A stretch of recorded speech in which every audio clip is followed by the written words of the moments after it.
Welcome to this video on gates and triggers within Reaktor Blocks alongside my Eurorack drum case.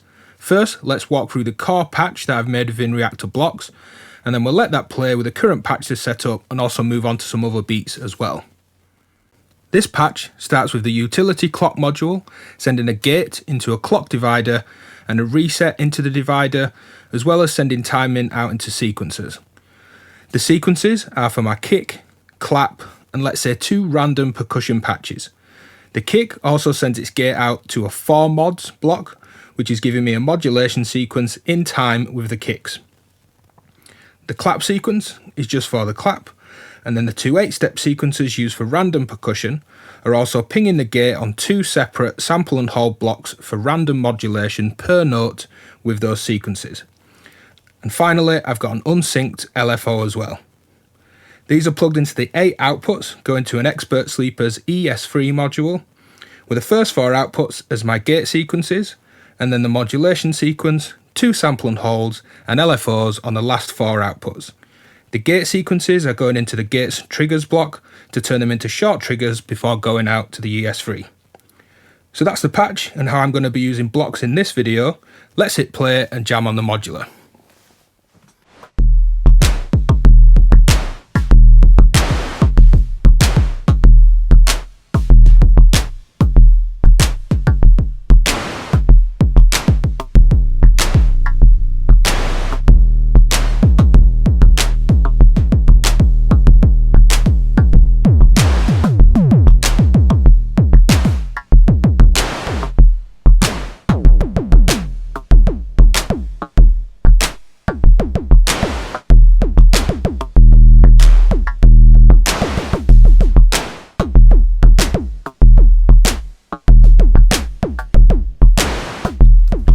So my kick is the steady state fate entity, clap the mutant clap, and the 2 random percussions, the audio damage boom shack and the audio damage neuron.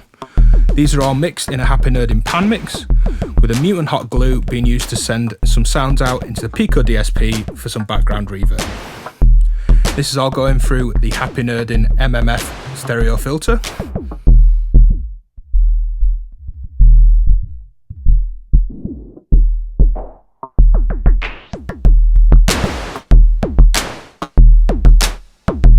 Modulation's patched out into things like the pitch on the clap, reverb time on the clap, various parameters on neuron and the boom shack,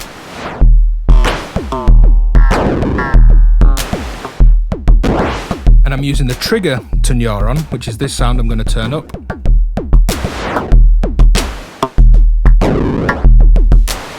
The little clicky sound to trigger voltage block, which is sending out further modulation around the patch.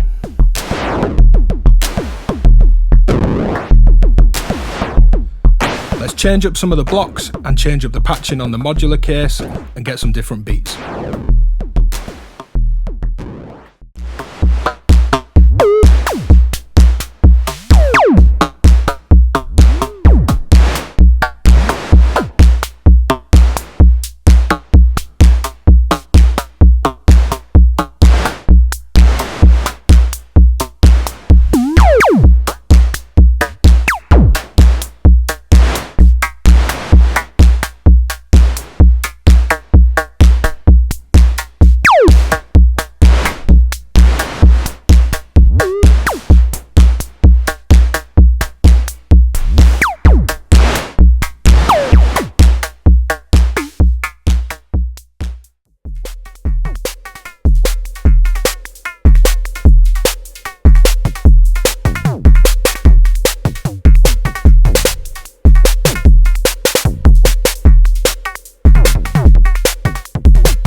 see on that third sequencer, putting in extra notes while that's in random direction is like adjusting the probability. Having all 8 steps active would be like 100% probability. Having none, there'd be a 0% probability a gate's going to fire. And we can just fill these in, let this randomly bounce around and change how much influence and how many gates that's actually going to fire out.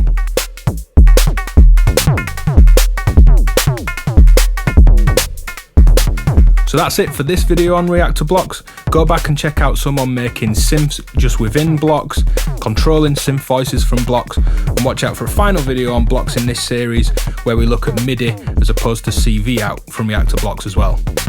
Hit like and subscribe underneath, comment, fire away with questions, and go check out my Patreon page if you'd like to support me. Cheers.